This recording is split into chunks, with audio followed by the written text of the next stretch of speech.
Quando eu era universitário como vocês, fiz o curso de História Moderna. Um dia o professor acabou de explicar um assunto dizendo... Isso nos traz ao fim do século XIX. Então, ergui timidamente a mão e disse, senhor professor, havia muito respeito naquela época, hein? Eu disse, professor, o senhor passou 2 semanas nos ensinando a teoria da guerra do século XIX e jamais disse uma só palavra sobre as teorias de James Clerk Maxwell. A teoria da arte da guerra do século XIX é algo sem significado duradouro, enquanto que a obra de Maxwell efetivamente afeta o nosso dia a dia. O senhor não acha que isso constitui uma estranha distorção do que é importante na história? Pensando bem, talvez não houvesse tanto respeito assim naquela época. Devo admitir que ele ficou embaraçado com a minha pergunta. Ele nem sabia quem era Maxwell e explicou rapidamente o que ele tinha feito.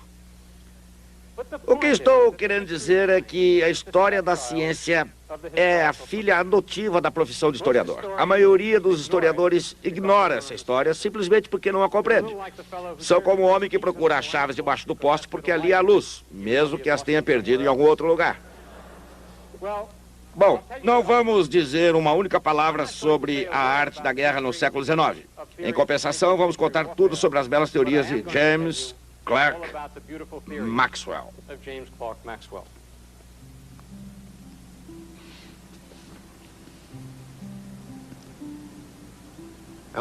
Elegantes teorias matemáticas não eram as únicas coisas belas que cercavam James Clerk Maxwell. Havia seus preciosos livros, é claro. E do lado de fora do seu confortável estúdio estavam as ondulantes montanhas de Glenlair, a propriedade da família Maxwell a 2 dias de jornada de Edimburgo. Todas as manhãs havia algo ainda mais perto do seu coração.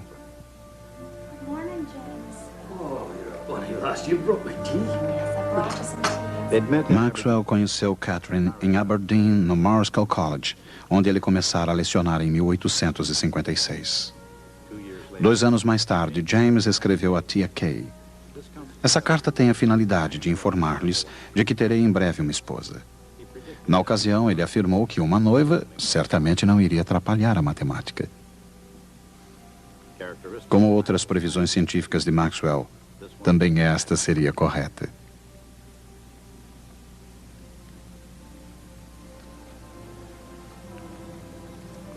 Naturalmente, Maxwell não foi o primeiro a fazer previsões corretas sobre os mistérios profundos das forças naturais.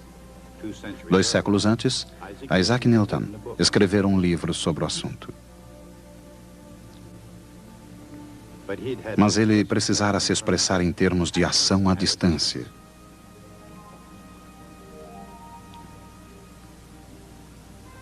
Essa ideia seria aplicada não apenas à gravidade, mas também à eletricidade e ao magnetismo.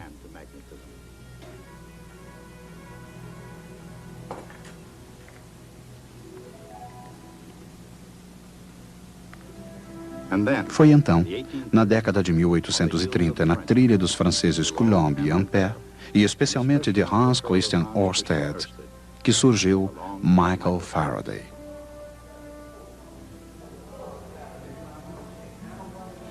Ele se sentia cada vez mais atraído pela eletricidade e pelo magnetismo. E em agosto de 1831, seu itinerário parecia razoavelmente claro. Retomando os estudos no ponto deixado por Ørsted, Faraday confirmou que uma corrente elétrica era capaz de produzir um campo magnético. Indo mais adiante, Faraday demonstrou que um fluxo magnético variável pode produzir uma corrente elétrica.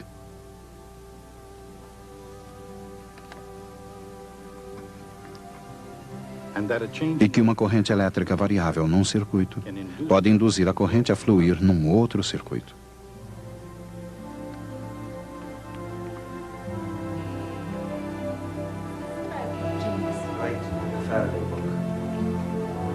Desde então, principalmente graças a descobertas semelhantes pelo americano Joseph Henry, o princípio da indução na eletricidade e no magnetismo passou a ser levado em consideração pelo mundo científico.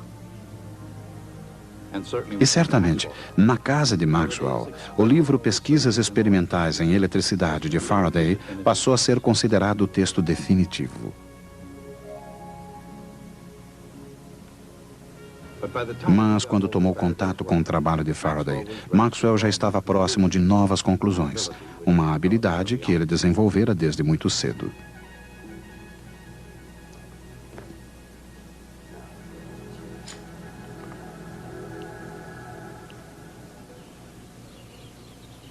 Quando era estudante em Cambridge, o seu professor de matemática observou: parece quase impossível a Maxwell pensar de maneira incorreta sobre questões de física. Pouco tempo depois, já formado, ele preparou um trabalho que levaria a comunidade científica a concordar com esse professor. O trabalho se intitulava Sobre as Linhas de Força de Faraday. Na preparação desse trabalho, James Clerk Maxwell faz sua lição de casa. Na primavera de 1846, Michael Faraday escrevera um trabalho chamado Considerações sobre as Vibrações dos Raios. Nessa publicação profética, ele indagava se a luz não seria um tipo de vibração nas linhas de força. As linhas de força, escreveu ele, devem ligar partículas e também massas. Em outras palavras, na imaginação de Faraday, as cargas elétricas estavam ligadas umas às outras por linhas de força no espaço vazio. No entanto, embora essa ideia fosse fácil de se conceber, ela induzia uma intrigante questão científica. Será que uma carga vibratória faz vibrar as linhas de força? Nesse ponto, Faraday talvez tenha imaginado cada linha se comportando como uma série de osciladores mecânicos interligados.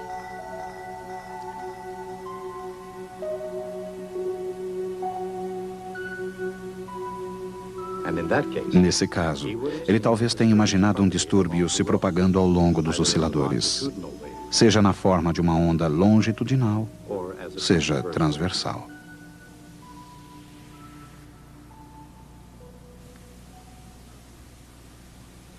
Mas não importa muito a forma por ele imaginada. O essencial reside no fato de terem sido observadas por Faraday.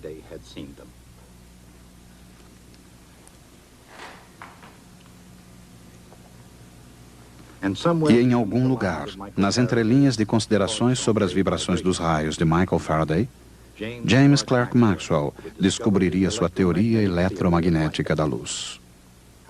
Mas antes que pudesse ler a caligrafia de Faraday na parede, refinando-a com sua elegante matemática, Maxwell precisou decifrar uma pista crucial.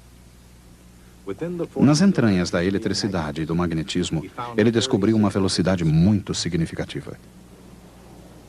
Toda onda tem uma velocidade determinada que depende do que a propaga. Em águas profundas, por exemplo, a velocidade das ondas depende da aceleração da gravidade e do comprimento da onda.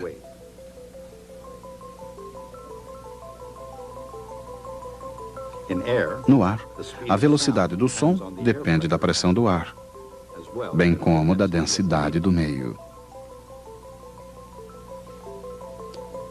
No caso de osciladores interligados, a velocidade é determinada pela constante da mola, a massa,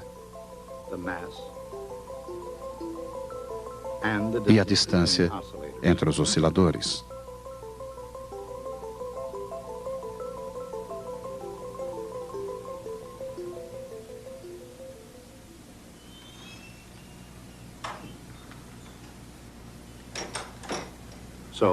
Era a hora de Maxwell tentar determinar a velocidade das ondas nas linhas de força de Faraday.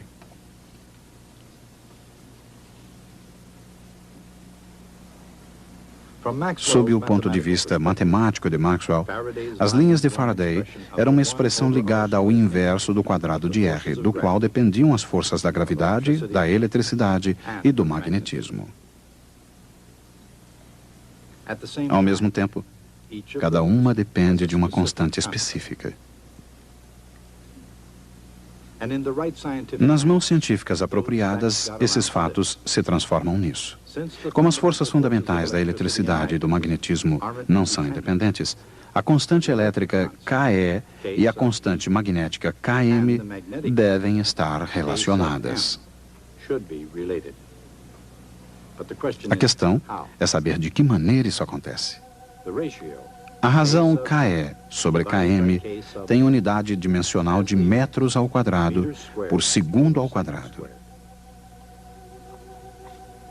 Em outras palavras, o quadrado de uma velocidade. Mas que velocidade?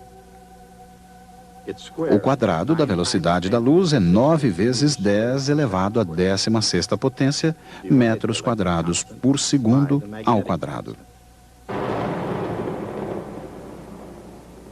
Divida a constante elétrica pela constante magnética. Aí está a velocidade da luz. Foi uma descoberta surpreendente. Depois de 50 anos das investigações científicas mais rigorosas já realizadas, James Clerk Maxwell viu a luz descobrindo sua velocidade por entre as forças da eletricidade e do magnetismo. Mas as forças fundamentais não eram tudo o que preocupava Maxwell. Em 1857, foi oferecido um prêmio acadêmico a quem fosse capaz de explicar a natureza sólida dos anéis de Saturno e seu movimento estável em redor do planeta. Maxwell conseguiu a resposta correta. A única estrutura capaz de explicar essa estabilidade, escreveu Maxwell, seria uma formada por aglomerados de partículas isoladas. O ensaio de Maxwell não apenas lhe garantiu o prêmio de Cambridge, mas a admiração de toda a comunidade científica. Sir George Airy, o astrônomo real, considerou o ensaio uma notável aplicação da matemática. Talvez porque um sucesso mereça outro, Maxwell começou imediatamente a investigar outras partículas móveis, além daquelas de Saturno. Desenvolveu uma teoria cinética dos gases, na qual moléculas de gases são pequenas partículas elásticas que colidem entre si ao se movimentarem com diferentes velocidades. Maxwell acreditava que toda pesquisa física deveria avançar, segundo suas próprias palavras, sobre princípios estritamente mecânicos. Essa crença levou não apenas à teoria dos gases de Maxwell, mas também às suas grandes conquistas nos campos da eletricidade e do magnetismo.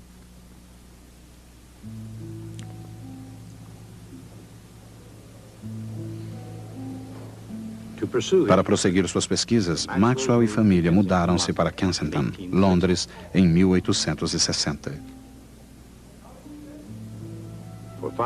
Durante 5 anos no King's College, ele produziu muito, tanto no que se refere à teoria cinética quanto à eletricidade.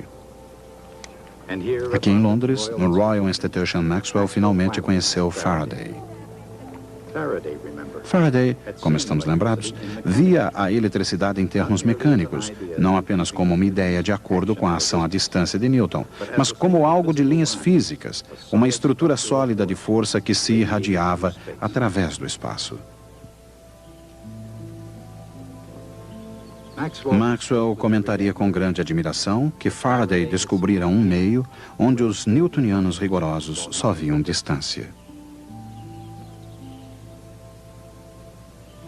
Com uma notável percepção, dizia Maxwell, Faraday buscou a base do fenômeno em ações reais que ocorriam no meio. Naturalmente, como seria descoberto mais tarde, o meio é o campo eletromagnético. E é aí que a ação realmente acontece. Mas antes que Maxwell pudesse extrair a mensagem do meio, ele precisou determinar se as ondas podiam se transmitir através de campos elétricos e magnéticos à velocidade da luz. Se sim, então elas deveriam obedecer às 4 leis da eletricidade e do magnetismo.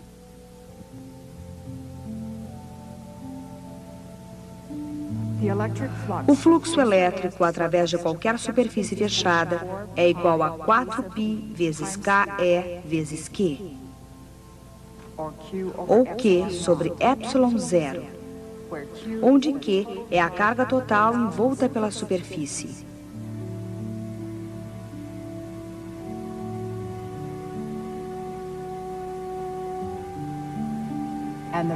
O fluxo magnético através de qualquer superfície fechada é sempre igual a zero.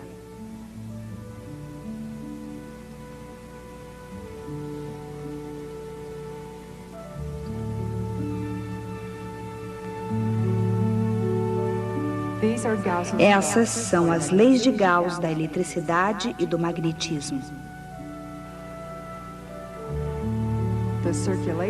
A circulação do vetor campo magnético ao longo de qualquer trajetória fechada é igual a μ0 vezes a corrente elétrica que atravessa essa trajetória. Essa é a lei de Ampère. A circulação do vetor campo elétrico ao longo de qualquer trajetória fechada é igual a menos a razão da variação do fluxo magnético através da trajetória. Essa é a lei de Faraday da indução eletromagnética. Suponhamos que possa existir uma onda com a intensidade do campo elétrico. Essa seria uma onda plana transversal que se deslocaria naturalmente com a velocidade da luz. Consideremos o campo num determinado momento. Como ele está alto numa região e baixo na outra, ocorre uma circulação nessa trajetória. De acordo com a lei de Faraday, isso significa que deve haver um fluxo magnético através dessa mesma trajetória. E, além disso, ela deve variar com o tempo.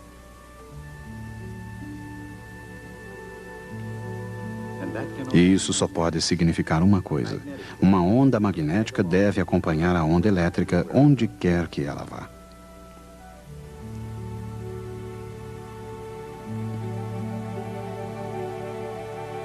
Mas, e este é o X do problema, isso significa que ocorre sempre uma circulação do campo magnético nessa trajetória.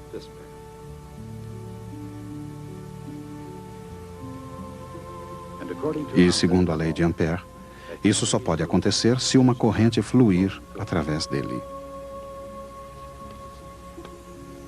Mas no espaço vazio, não há matéria, nem correntes elétricas, e, portanto, não havia como escapar do fato que, de acordo com as leis da eletricidade e do magnetismo, pelo menos na época de Maxwell, não poderia haver ondas eletromagnéticas no espaço. Essa era a questão. Se as leis da física afirmavam que não podia existir onda no espaço vazio, então, por mais fundamentais que fossem essas leis, não haveria possibilidade de elas estarem de alguma forma incompletas. A tarefa de Maxwell foi examinar as leis fundamentais da sua época e sua vitória foi a descoberta da peça que estava faltando. Ele conseguiu isso analisando um aparelho simples e absolutamente convencional, o capacitor. A circulação magnética em qualquer trajetória depende da corrente elétrica através dessa trajetória.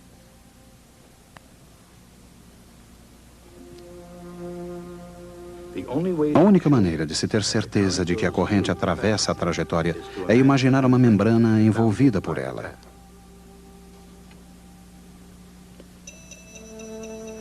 Assim, a mesma corrente deve passar pela membrana, não importa que forma tenha essa membrana.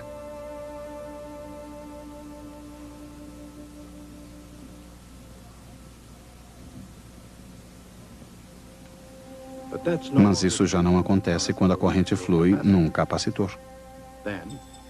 Nesse caso, embora a corrente continue fluindo, talvez ela esteja ausente da membrana. Assim, ao que equivaleria a circulação magnética? Tentando obter uma resposta para essa questão, Maxwell analisou uma página do livro de Faraday. A alteração do fluxo magnético produz a circulação elétrica. E então, como de costume, analisou o outro lado das coisas. Será que a variação do fluxo elétrico poderia criar a circulação magnética? A resposta prometia solucionar o problema do capacitor.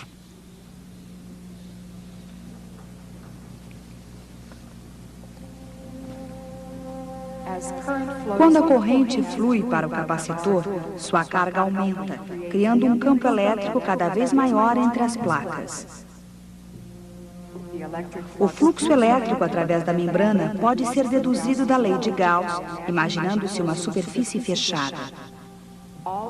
Todo o fluxo atravessa a membrana côncava, sendo igual à carga sobre a placa do capacitor, dividida por ε0. A razão da variação do fluxo elétrico pode ser encontrada diferenciando-se ambos os lados da equação. Resulta simplesmente na corrente que flui no fio.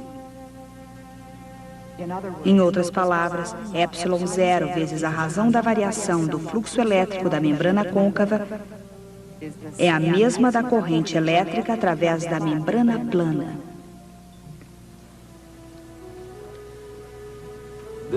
Essa foi a grande descoberta de Maxwell. A maneira precisa pela qual o fluxo elétrico variável pode produzir um campo magnético como se fosse uma espécie de corrente elétrica. O próprio Maxwell deu a esse termo matemático o nome de corrente de deslocamento.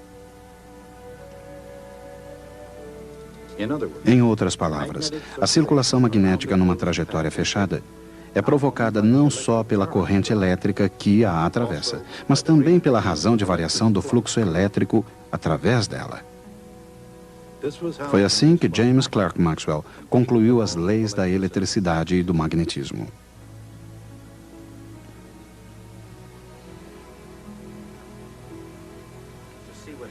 Com essas leis, Maxwell pôde demonstrar que ondas eletromagnéticas de qualquer frequência e comprimento podem se propagar no espaço vazio à velocidade da luz.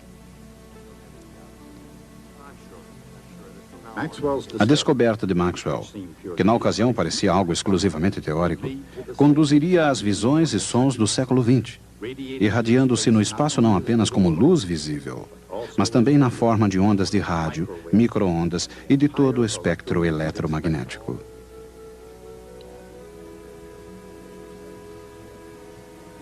Uma descoberta que ultrapassaria os limites da Terra, alcançando as profundezas do espaço, onde uma onda de campo elétrico implica na existência de um fluxo magnético variável.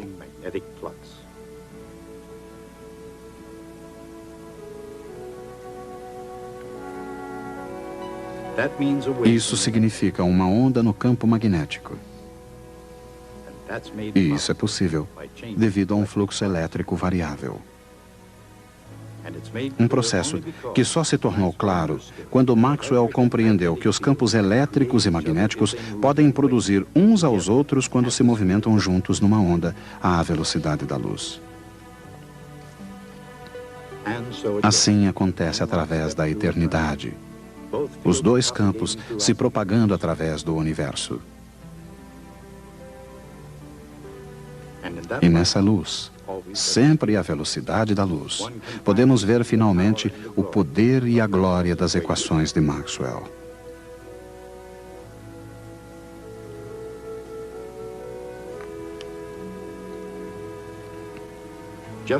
Assim como Newton nasceu no mesmo ano da morte de Galileu, Maxwell nasceu em 1831, no ano em que Faraday descobriu a indução eletromagnética, e morreu em 1879, no ano do nascimento de Albert Einstein. O que poderia ser mais apropriado? Entre Newton e Einstein, nenhum homem na história da ciência deixou uma marca mais profunda. Maxwell definiu e redefiniu as leis fundamentais da natureza e, nesse processo, construiu uma ponte para a física moderna.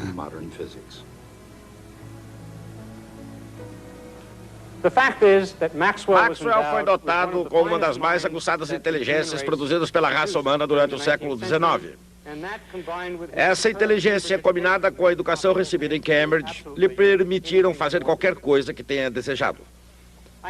Não falamos ainda sobre o seu senso de humor, embora eu tenha uma vez lido um dos seus poemas cômicos sobre a Atlantic Telegraph Company. Bem, hoje eu gostaria de ler um pequeno trecho de outro desses versos cômicos. O poema está nesse livro, muito velho, raro e valioso. Não quero manuseá-lo, por isso vou arrancar algumas páginas para que possa ler o poema para vocês. Esse é o problema para a lição de casa. No primeiro verso ele expõe o problema. Uma corrente pesada e inextensível repousa sobre um plano horizontal. Uma força impulsiva é aplicada no ponto A. Pede-se o movimento inicial em K. Uma corrente está sobre uma mesa e alguém agita uma de suas extremidades. A questão é a seguinte: como a outra extremidade da corrente começa a se movimentar? Esse é um exemplo típico do tipo de problema difícil e absolutamente inútil ensinado tradicionalmente aos estudantes de Cambridge. Bem, depois de expor o problema, Maxwell mostra como resolvê-lo, com muitos detalhes. Gostaria que hoje à noite em casa vocês resolvessem os problemas dessa lição em casa em versos e me trouxessem o resultado na próxima aula. Eu vejo vocês lá.